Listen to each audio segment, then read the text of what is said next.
Hello, everyone. Let me know if you can hear me. I'm just going to wait a minute until I can see my moderators. Let me know that everything's a go. Oh, wow. Okay. Oh, I had a hard time getting this live stream started today. But you know what? I need to know if people can hear me. So we're just going to, 1 second, let people are rolling in here. I'm going to say something right now to my moderator. Hey, girl. Can you hear me? I'm assuming you can. Okay. Okay.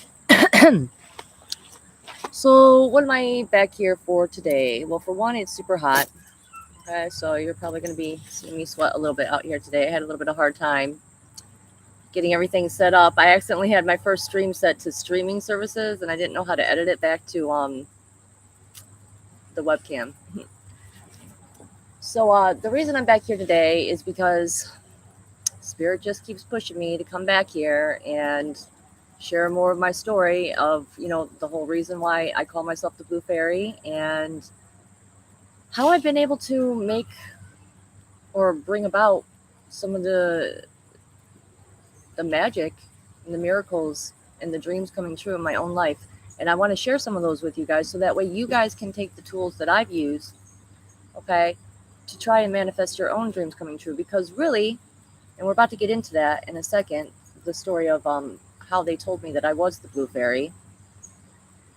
And we're going to, sorry, I'm getting distracted by the chat a little bit.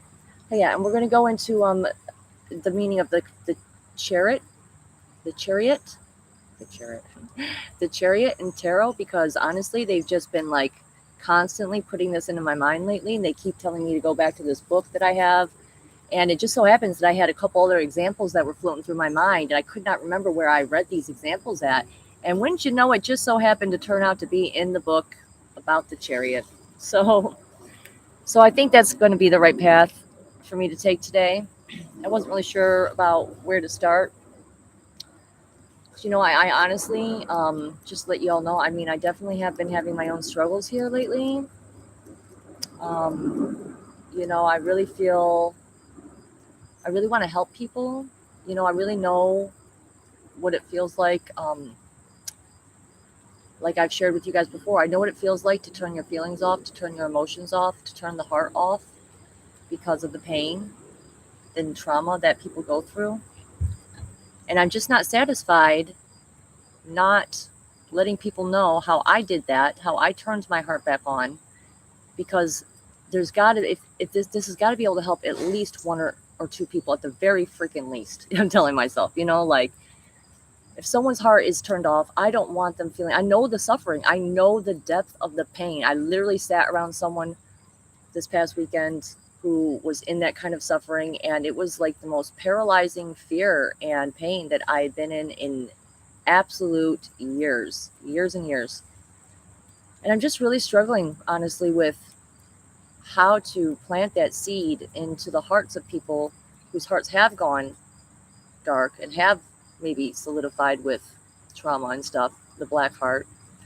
How do I plant that seed inside of there so that way it can be nurtured and it can burst through and break that heart open? How do I do that? So I'm not really sure. I'm really struggling with it right now. So if anyone would mind just taking a moment to really just send some good wishes and some good energy my way. And I have someone particularly in my mind. And I'm just asking that you please, send this person some help. Anyone that you can think of that that you see struggling with this type of issue. If you could just now just ask for God to help us. And just to figure out how to do this together and how to heal together, because we are one being. We are a collective, and so yeah, let's get on with it now, shall we? So the tarot card, the Chariot, has kept coming up for me as of recently.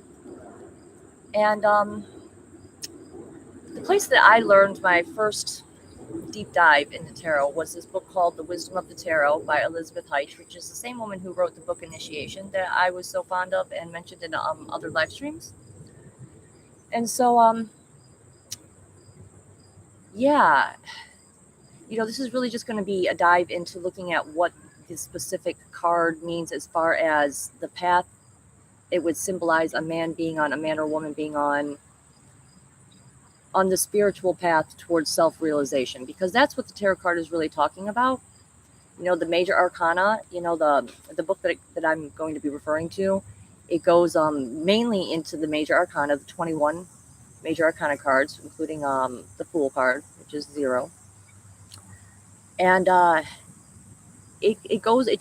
woman actually tried to find the most accurate representation of the tarot cards as they were originally, when they were first originally created. Okay, so that's one of the reasons that I really like her book, because she really goes into detail about what each and everything on that card means, even the colors and everything. And I'm actually going to go over some of that stuff with you right now. I actually put the card that we're going to be talking about on the thumbnail of this video, so if you want, you can always go back and check it out. But I'm going to hold it up to the screen too, so that you guys can get a little look at it while I start going over it. Okay, so we're talking about the Chariot card today. What does the Chariot card represent as far as where you are spiritually in your development towards self-realization, that basically you are God? So we got the Chariot card here. Let's see if you guys can see it. Okay, so that's kind of a cool looking card there. Now this is full of so much symbolism, and I'm really excited to get into it, actually. I'm really excited to get into it with you guys. So take a good look at it. I might have to hold it up just to reference, to show you guys exactly what I'm referring to. Okay, now this is the card that is after the Lover's card, which is number 6. Okay, I'm going to go into that just a little bit for a second, and then we're going to go into how this leads into the Chariot. So with the Lover's card, okay, the Lover's card is actually symbolic of, it's actually referred to as the parting of the ways in this book. What it represents is a person who's come to that point in their spiritual journey where they have to make a choice. And they have to make a choice which path to choose. Is it going to be the right-hand path or the left-hand path, basically? And with the left-hand path, okay, you will automatically choose that one, actually, if you don't have the experience necessary to automatically make the choice of the left-hand path. So sometimes when you reach this point, you might actually fall back into old patterns and old ways of serving your ego, and taking part in the earthly realm, material realm, okay?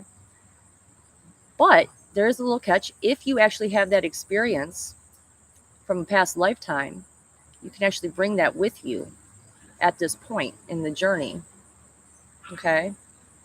To where you will choose the right-hand path, which is the path of God, which is the path of wanting to learn who you truly are and wanting to do God's will above your own will, okay? So when a person gets to that point and they realize that they have the experience necessary to choose the right-hand path, they will. It will just naturally happen for them. And then we will come to the Chariot, which they call in this book the Conqueror. I think I like that sound of that. All right, I did make some notes. I probably will be reading from some of these, but I will do my best not to sound like I'm just being scripted. All right, so let's go. So when you reach the point of the Conqueror, when you reach this point of your spiritual development,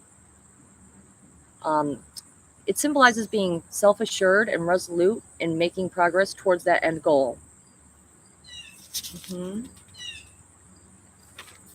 I already went over some of these notes already, so we can go ahead and keep going. Okay, so let's get to the symbolism of the actual card.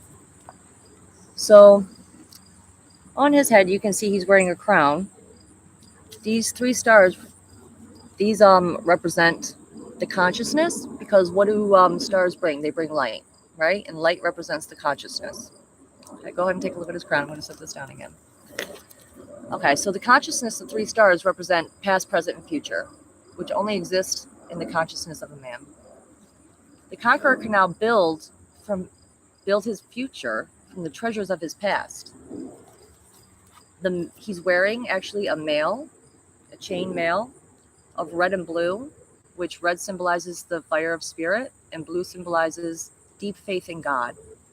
Okay. He also he has a skirt. As you can see, he has a skirt which is red with 3 yellow circles on it. Again, those yellow circles represent heaven, earth, and hell, which again are just states of being. The color yellow actually represents intellect. So again, it's pointing that this is things that he can acknowledge inside of his own mind. Let's see. Yes, the yellow trim represents that he manifests his spirituality through brilliant intellect. The blue band on his chest with the 5 buttons, the 5 yellow buttons, those actually represent the 5 senses, the 5 sense organs, and how he stays linked to the external world. Now, on earlier cards too, like the Magician of this card, it ties, like every single card, it ties these symbols in together and they start to change and they start to mutate. Okay, so for the Magician, he actually holds a wand in his hand.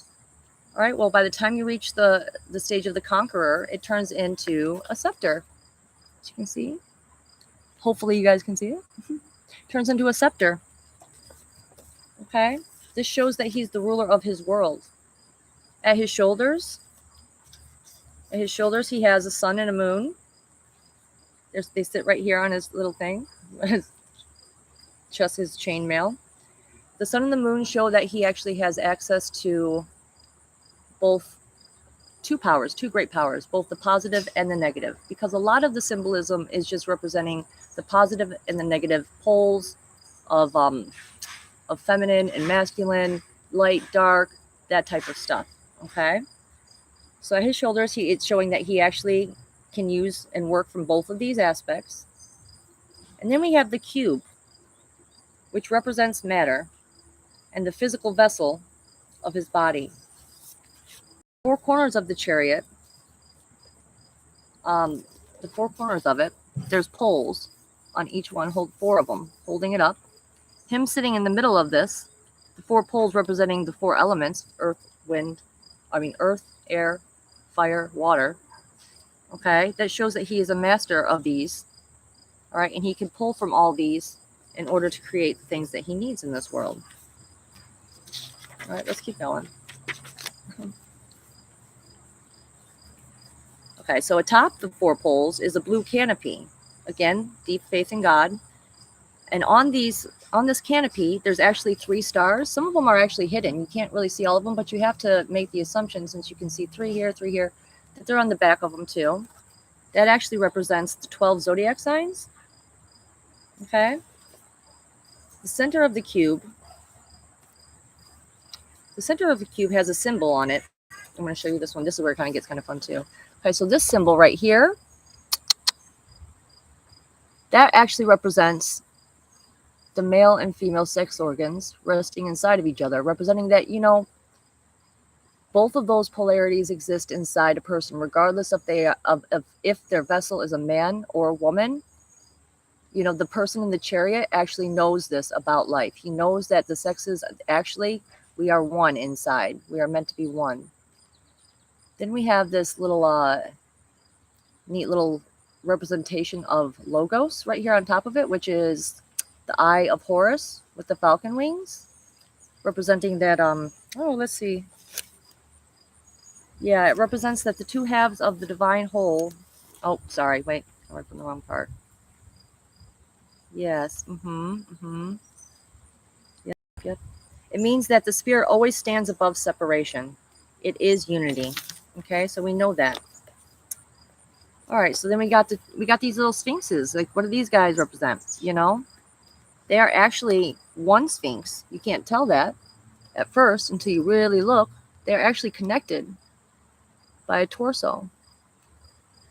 So one sphinx represents the spiritual world, okay, the spiritual state of being, the spiritual state of man. And the other one represents the fallen state, okay, choosing the ego, things of that nature. What it's basically saying is, what I see and what I am are always diametrically opposed. What I see, I cannot be. And what I am, I cannot see. Okay, they give an example of this, which was the examples that they kept trying to tell me about before I went back to this book, which was, every time you look outside yourself, you're seeing a reflection. Even when you go to paint a self-portrait of yourself, you're not seeing yourself, you're seeing a reflection. You can never truly see what you are. What you are rests on the inside. Okay, or even with letter writing, it talks about the letter E. When you see the letter E written out, if you were to take that and you were to write it on your own chest, well, when you look down on it, it would be backwards. So you're always seeing a reflection. People are always going to see that reflection. So the white and the black sphinx, which this is pretty typical of most chariot readings for tarot stuff, is, which direction is it going to go, right? Which path are you going to take? Okay, with the white sphinx being the God state of being, and the black one being the fall from paradise, they are going in two opposite directions, but it is this opposite pull that actually pulls forward the chariot to keep him going on his path. So it's okay that these two things are still pulling at him. He actually, someone in this state of their spiritual journey, they already know the difference between the fallen states of being and the divine states of being. Even though he still stumbles and falls, and he will still project himself outwardly, okay? Human frailty is what draws him out of it. Nonetheless, he is still on his path homeward. The conqueror stands self-assured and self-confident in his chariot, and so does a person who has reached this level of being. They begin to know their own power. It is at this stage where he knows and does not forget that all these powers are not his, but belong to God. He now knows without God he is nothing, and he receives all his abilities and talents from this single primal source of all powers, which is obviously the one and infinite creator of love and light. Okay, source. Once he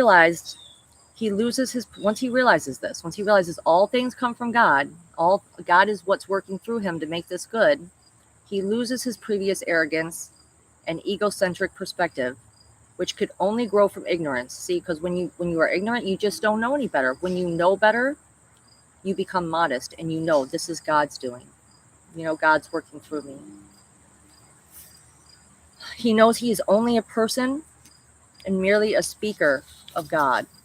And in antiquity, actors, the mask that they would use would be called a persona. Okay, a persona was the mask given to players for their voice to come through. At this point of the spiritual journey of the chariot, a man lets God's voice come through himself. That is what he is mostly concerned with. And at the same time, he will begin to feel that God loves and guides him, because God still has plans for him. For this reason, God bestows upon him abilities and talents, because he intends to use him as a chosen instrument for manifestation. Man begins to feel truly like a child of God and always tries to do his will, because he realizes that self-confidence comes from confidence in God. He knows that what is good in himself is God, and what is imperfect in him is also because now and then, he manifests his person and not God. This is what drives him to develop further in order to become an ever more loud speaker for God, which is exactly what I'm trying to do here. The more conscious he is of the shortcomings of his person, the more his self-confidence grows as he feels more and more into being the persona of God, and that God speaks, instructs, and loves all men through him, and thus becomes an ever more efficient bearer of divine powers. He also begins to notice that his words and deeds acquire a suggestive power over his fellow man. He uses this power to help others. Whatever his desires in his high self, he is able to carry out. He becomes a conqueror everywhere. He sees the world in an optimistic light. He feels satisfied, and he feels satisfied and knows his path, or feels like his path will lead upwards without much struggle, which I was kind of bummed to read that part of it. I'm like, oh man, So we think that it's going to be without much struggle, but I guess, it comes to that point of you're going to be tested. You're going to be tested. There are always going to be more. So it says that when you reach this path, when you reach this point, the Chariot card in your spiritual journey, people will look up to you and admire you, even though they may not understand where this power has come from. And that's part of the hard part about exercising these powers and trying to explain them to people, is because I don't want to be looked up to as the ego is on. This Cassandra is the one doing these things. Like, no, I am asking God to allow my will of my higher self to take shape in the world. The gap of understanding between him and normal men is not so great yet that they cannot understand him, and so new friends will look to learn from him. Thus, he is successful with his teachings and reaps recognition, love, and honor.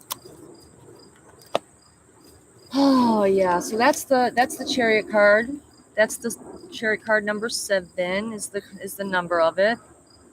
The thing that is so special about the number 7, which is like one of the most important numbers, the most important number for Earth and humans, I believe. Okay, because if you create a sphere, this is what I always think back to. If you have a sphere, 1/3 of the diameter of that sphere, you can fit 7 other spheres in it. The only thing is, you won't be able to see that 7th one. You won't. It'll be hidden by the other ones, which is similar to what the spirit is inside your body. Again, going back to I cannot see what I really am because it's inside. It's that hidden 7th sphere. So yeah, this is what they have been guiding me to look at and read and share with you guys. I really hope that Chariot interpretation helps anyone on their journey. But let's keep going. And let's talk more about how they told me that I was the blue fairy and what I took and used that and what I did with it. Okay. So just for anyone, I don't know who's heard this story yet or not, people in the future when you're reading this or listening to this. So at one point in my life, my heart had completely died. It had completely shut off. And it took me at least, I don't know, I think it was about like 4 years to really work on it, to get it back to working condition, I guess you could say. And they gave me a new heart. They showed me in a meditation, it was a blue fairy heart, and it was like crystal. It had these twigs coming out of it. Okay. It looked very interesting. Like I've mentioned before, I later on found out that this was actually the sacred geometry of the heart, which is called the chestahedron. Okay. And the sticks coming out of it is actually how they build that. They build the sacred geometry of the heart, having to use these sticks that come out of it. And so they gave me a new heart, which I actually found out later on through Lisa Renee's work again, that's actually the second stage of the Hirmos Gamos union within yourself. Okay. The sacred marriage, the sacred divine marriage. And so that was the second stage of it. Well, getting it turned on was the third stage. And so at this conference that I went to, where I met up with my soul family and people who I'd been with for past lives, many past lives. Okay. It was like the right words got said to me. I actually had a specific request of what I wanted to hear, actually. I just wanted to know what it felt like. I wanted to know what it meant, and I wanted to know what it felt like for someone to say to me, we lived hundreds of lifetimes together, and for it to be true. See, because, just saying words is not enough to know the true meaning of them. That is why it's always necessary to stop and self-reflect and really go inside yourself and see what does God have to say about this? What is God's words coming through me? What's the feelings that come through me have to say about this? Because I follow my heart. I radically follow my heart now. I listen to my heart. Um, and so I went to this conference, and I actually, I had this, someone say it to me, and it happened. My heart came back on, and I honestly, I didn't know how to even handle it at first. I was kind of like, what in the world just happened to me? I just knew I felt like so lucky. I felt like, wow, I can't believe all these good things have happened to me. I can't believe all these miracles have happened to me. I had all these dreams come true at this event. And and they had asked me to do some things for them after that. All these things happened, they asked for me to write these messages, which was basically opening myself up. They basically wanted me to tell people how I think and how I feel, which was not as easy as one might think. It was for a couple of them, but for some of them, it was really a scary, terrifying thing for me. Like, I was like, oh God, no, I don't want to do this. But I did it. And as a reward for it, they gathered around me one day, my guides, and I was driving. And like I've mentioned before, driving, for some reason, for me, always seems to be the thing that gets me into that state where I can connect and talk to God really easy. I do a lot of different things, but driving is one of the biggest ones for me. And so and I felt my guides gather around me. And I'm going to try and go back to that moment even right now so I can really say it clearly and concisely. And then I'm going to go on to some of the things that I've done with that information since then. So what they told me when they gathered around me was, they said, I was telling them, I was like, I'm like the luckiest woman in the world. I really am. I feel like I'm literally the luckiest woman in the world. This has got to be what it feels like. I'm like, no one can tell me that's not what it feels like, because who are they going to tell me? I feel it. Like, I'm the luckiest woman. And they told me, they gathered around me and they said, you are the blue fairy. And I actually kind of fought with them for a second. I was kind of like, wait a second, like like the one, like only one, like what is that about, And they're like, don't even worry about it. And so they started again, and they said, you are the blue fairy, so beloved by the universe that they wrote you into children's fairy tales. They told me the purpose of your life here on earth is to make dreams come true. And then a specific guide of mine shouted to another one from behind me. They shouted to one in front of me, and they said, and how do you ignite the heart of a fairy so that she may go on to fulfill her mission? And then the other guide said, by making all of her dreams come true first. And at this point, I'm in utter tears, and I'm trying not to go there too hard because I don't want to start crying on my live. But so they told me, by making all of her dreams come true first. And truly, my dreams had been coming true. They had been. And so I'm crying, and this is where they got up a little faster, and they started speeding up with their message and saying, time does not work how you think it works. It is more like a circle. Everything has its beginning and its ending, and this is yours ending beginning. He said, your purpose is to make dreams come true. Now dream big. And I took that message. Very seriously. It moved me very much. And even though I didn't really have the confidence in myself right away to really fully believe and accept that I was the blue fairy or am the blue fairy, so many things have happened since then that I don't see any other explanation. And I'm quite happy with that. I'm quite happy to be here to help people figure out how to do the things that I have been doing in my life. And it's going to sound so simple when I tell you the things that I do and how I do them. But really, it just requires focus, drive, and heart. You have to have true divine love in your heart. And that is what was born into mine. True divine love, which is not the same as the love that we are modeled when we are younger. Most people are not modeled true divine love. Now I had that in me. How was I going to share that with people? I had to ask myself, how am I going to dream big? So what I started doing, since I've talked before about, how telepathic I am and how I have just, and it's not that, like I said, I think everyone has these gifts. I've just worked really hard to get mine to open up, and so what I started realizing, if people were going to be hearing my thoughts, because I noticed that people would, they just would hear me, even when I didn't even think they were. They sometimes, and they wouldn't even know it was from me.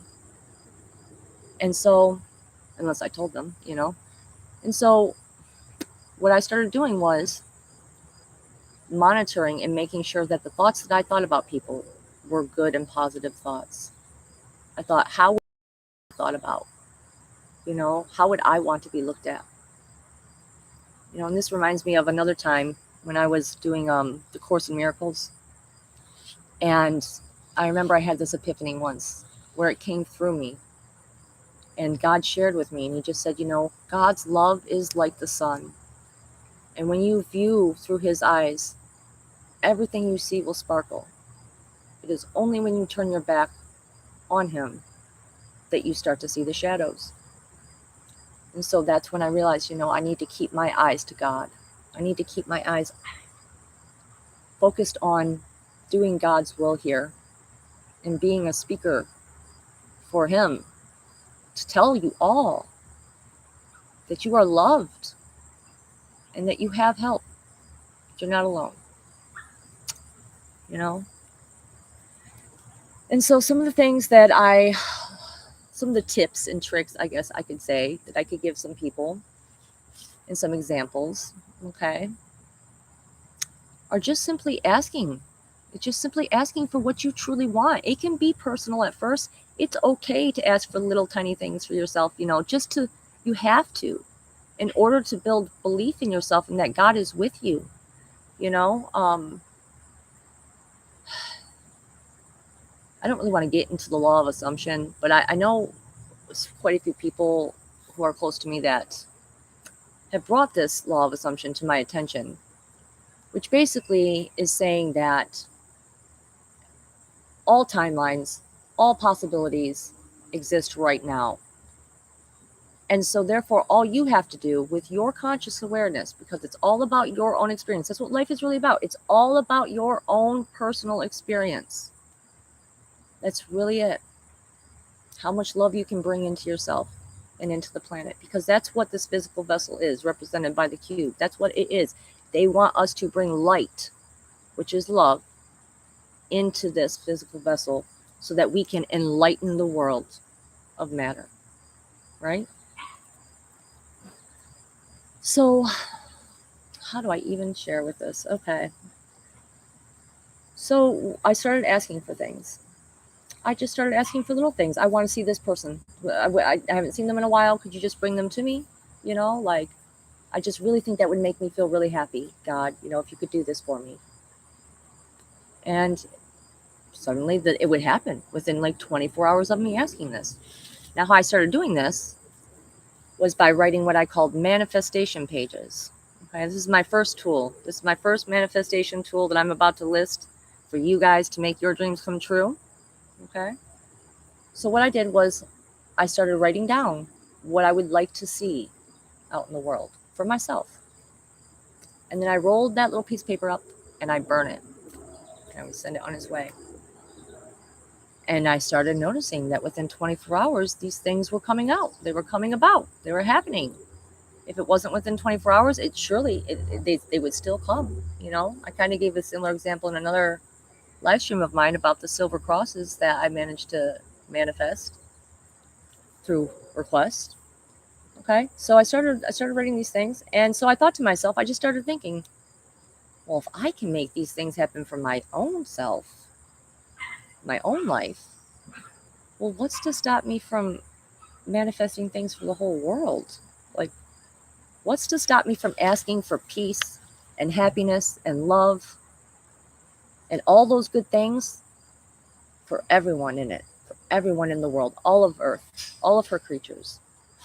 And so I started a new tool. I started a new way of doing it. And I would take that same page that I was writing and I would write it down on one side, what I wanted. to see in my life that would make me happy? Just what would make you happy? Because God wants you to feel joy. God wants you to feel loved.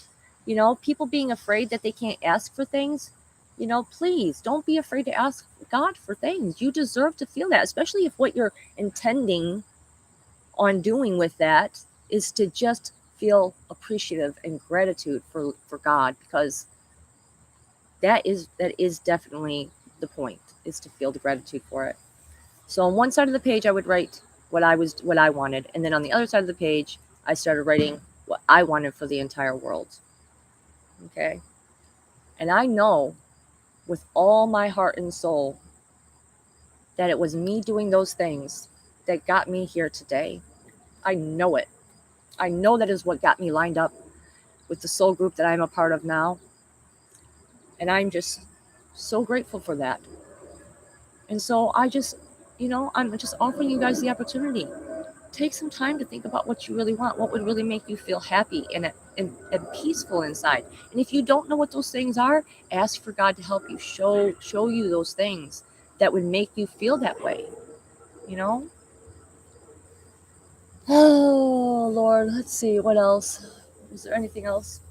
The other thing I started doing differently that I know later on, even though these things were happening, like I can give some really good examples.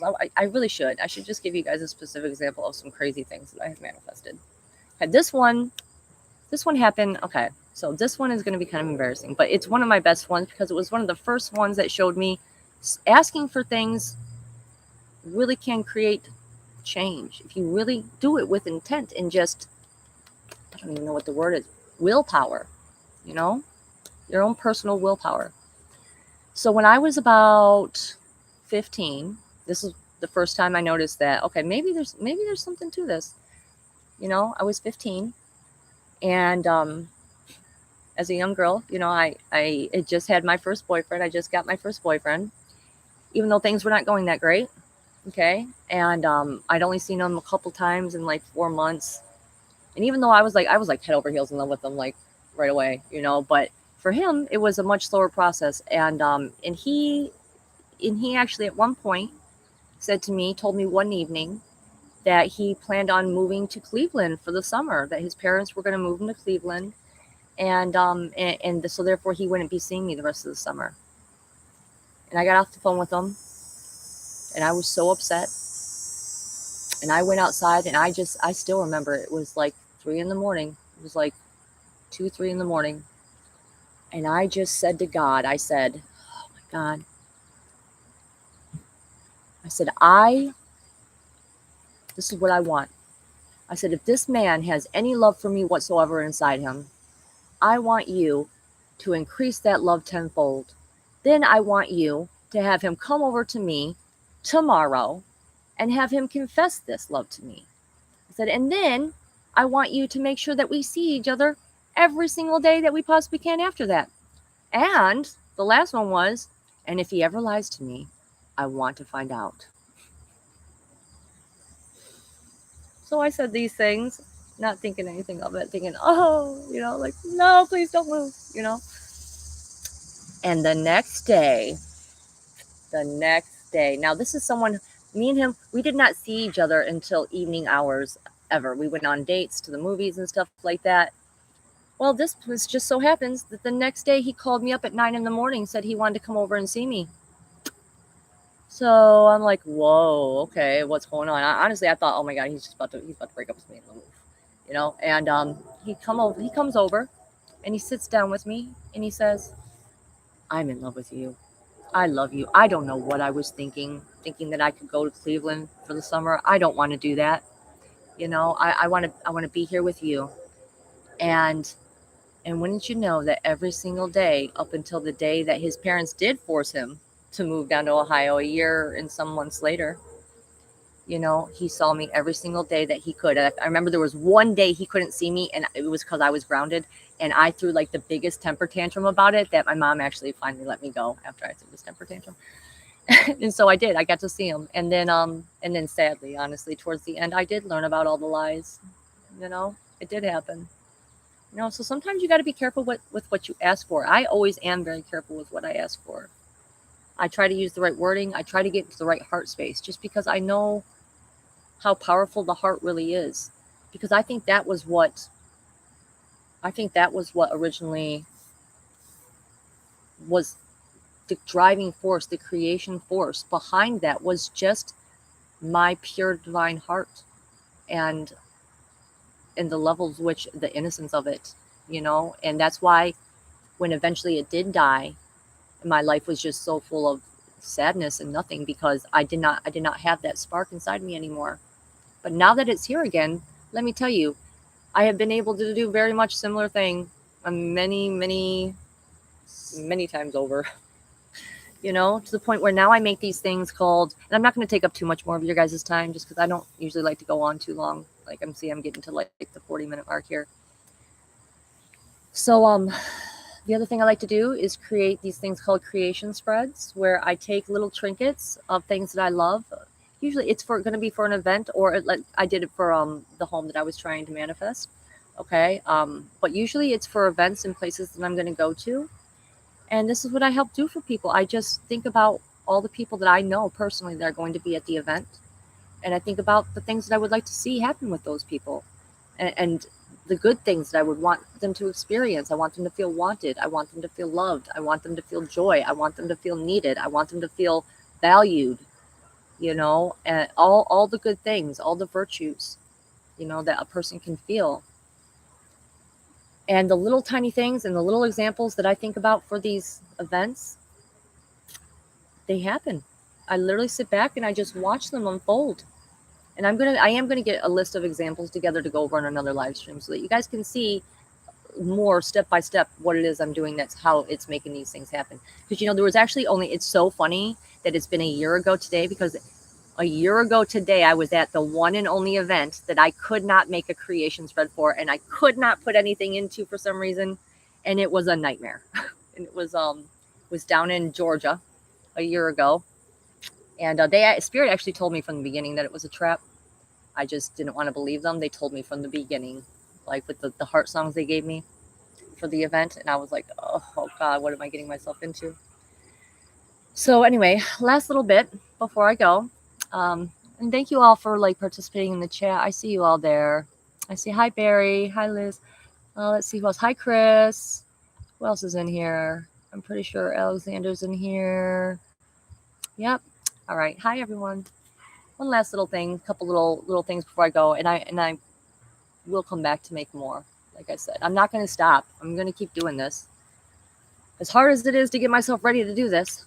So the last little tip that I would suggest is creative movement, okay, and monoatomics, okay. Monoatomics, I think, is really so crucial to helping restore the electrical balance between the two hemispheres, which is part of what helps ground you into your full creatorhood abilities, okay, because the things that you see in me are in you too. The powers that I have from God are the same powers you can have too, if you just were to clean it up. Clean it up, get moving, do a heavy metal detox if you can. Start getting that body flowing. I got a trampoline. I jump out here like every day, a couple hours a day, walk around on it even. It's where I have a lot of conversations with God too. It's just going around in circles, like, help me. This is so beautiful. There's so much beauty in this world. So much beauty in this world and in people, So look for the good in people, because the good in people is the good in you. People who focus on all the negative things, that doesn't make you happy. Don't you want to be happy? Don't you want peace? Start looking for the good things. You are a good person. You are God, just like the rest of us. You are that seventh hidden element inside the sphere, So, yeah, get moving. Qigong is a great way to start. I started doing that. I had a 4-finger width from all the babies I had. I had 4-finger breath split in my abdominal muscles. Qigong fixed it. I did this back bend move that I didn't even want to do it because I was so scared. I was like, oh no, I got this problem. And as soon as I did this arching back move, I felt it pop right back into place. So seriously, ladies, like those of you out there, the mothers out there, you know, but really, it gets that chi moving, it gets that energy moving, and the more chi flow you have inside you, the more access to God's divine love coming into you will have, which means higher levels of joy, higher levels of love. And let me tell you what joy can do. Okay, the frequency of joy is what creates levitation. I truly believe that it is possible to fly, just like Saint Francis. He was the one. He was so moved by joy from things that he was able to just fly and fly around. That is possible. I've felt it before. I've been in a meditation once before where I literally went to a light ship, is what it was, and I had asked to meet these Dogon looking extraterrestrials. I'd heard about them, and I was just so wanting to meet one so bad. And so, I'll finish up with this, and then we're gonna go. Okay, it's my last little story. Okay, so yeah, I had this meditation once, and I was up on this light ship, and I was sitting at like what looked like a lunchroom table. Okay, and but everything was white, and there were a few people in there, brilliant white, bright light. And through the corner, I could see through my side, I saw someone start to come into the room. And this person, they didn't even walk; they floated, they glided.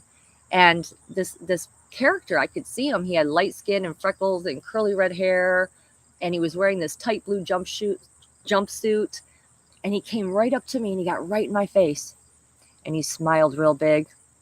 And then, as soon as he's smiling at me, another one, a twin, pops up behind him, and they're like, "We're here," And these twins have visited me several times since then. They kind of remind me of like Dr. Seuss thing, one thing too, that a little bit, because they're very playful. Okay, so they're there and they're right in front of me, and they go, "And look who we brought," and then they go like this. And my eyes pan over, and it's one of the Dogon extraterrestrials I asked to see. And I'm like, oh my God. I was so happy about it that I felt it lift me up off the ground. I felt the frequency of joy necessary to create levitation. And as soon as this happened, the Dogon warrior, E.T., said, "Okay, it's time to go," And he took me and he pushed me on this light cord. And I started floating on this light cord. And it showed, and then suddenly it opened up the entire space. I could see these light cords all over all of space in the universe. And he said, "These light cords are what we use to travel on to come and see you." And I said, "Oh, like I'm just like blown away, And it was like a rainbow light body cleanse is what was happening to me as they pushed me down this light cord. And then I popped back into my body. And now what the last little weird thing about this meditation though was that I was wide awake I was awake. I was not asleep. I was in a meditative state. Okay. And it was early morning hours. I closed my eyes. Okay. This was a meditation in that space. It was at least, I don't know, 10, 15 minutes long. It felt like being up there with these people. And, but really it only happened. It was 1 minute. 1 minute had gone by. I closed my eyes. It was 8:25 or something. The next, I opened up my eyes. It's 8:26. I was like, no, that took way more time than that, because I mean, I was just sitting there for a while, first of all, like getting in the messages. Okay, yep, the sun's going down. So that was my fun story with the Dogon ETs. And they are people who I can tell that they are people who know about time manipulation, timelines, things of that nature. Also dancing. I've heard that they're really, and that's part of the thing that I think really, they were the ones really inspiring me to pick up and start dancing, is because I asked them. I heard that they were dancers too. And I asked them, I was like, could you guys like teach me how to dance? So if you just ask for these things, they will help you, and it'll feel so good inside you. It'll be worth it. It'll be worth it. So anyway, try those things out. We're going to keep helping figure out how to translate, how to make dreams come true on more live streams that I'm going to have in the future. Until then, I'm going to go, I think. Oh, let's see what we got. Yes, don't stop me now. Exactly. A lot of people, exactly. I want to help people get out of that dark night of the soul, because it is just not what we were created to be. It's not what we were created to feel. All right, guys. So I love you all. I'm going to take off now. I hope you enjoyed that. All right. Take care. Bye bye.